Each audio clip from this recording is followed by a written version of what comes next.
আমরা যারা ফেসবুক প্ল্যাটফর্মে প্রফেশনাল মুড অন করে কাজ করি, আমাদের সকলেরই একটা উদ্দেশ্য, একটা আশা, একটা স্বপ্ন।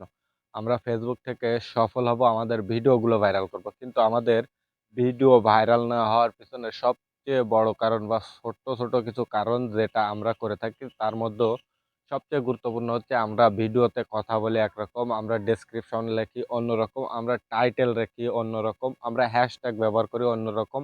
এই ছোট ছোট ভুল কিন্তু আমাদের ভিডিওর রিচ অনেকটাই ডাউন করে দেয়। এমনকি ফেসবুক প্ল্যাটফর্ম এই ভিডিওটিকে মানুষের কাছে রিচ করায় না, বা এটা মানুষের কাছে সাজেস্ট করে না। তাই আমাদের এই ছোট ছোট ভুল থেকে বেরিয়ে আসতে হবে। আমাদেরকে অবশ্যই ভিডিও রিলেটেড ডেসক্রিপশন লিখতে হবে, ভিডিও রিলেটেড টাইটেল লিখতে হবে এবং ভিডিও রিলেটেড হ্যাশট্যাগ ব্যবহার করতে হবে। তাহলে আমাদের ভিডিওগুলো অবশ্যই ফেসবুক প্ল্যাটফর্ম সাজেস্ট করবে, অন্যের কাছে ছড়াবে এবং আমাদের ভিডিওগুলো ভাইরাল হবে। আশা করি বিষয়টি আমি আমার বন্ধুদেরকে বোঝাতে পেরেছি। ভিডিওটি যদি ভালো লাগে অবশ্যই শেয়ার করবেন। ধন্যবাদ।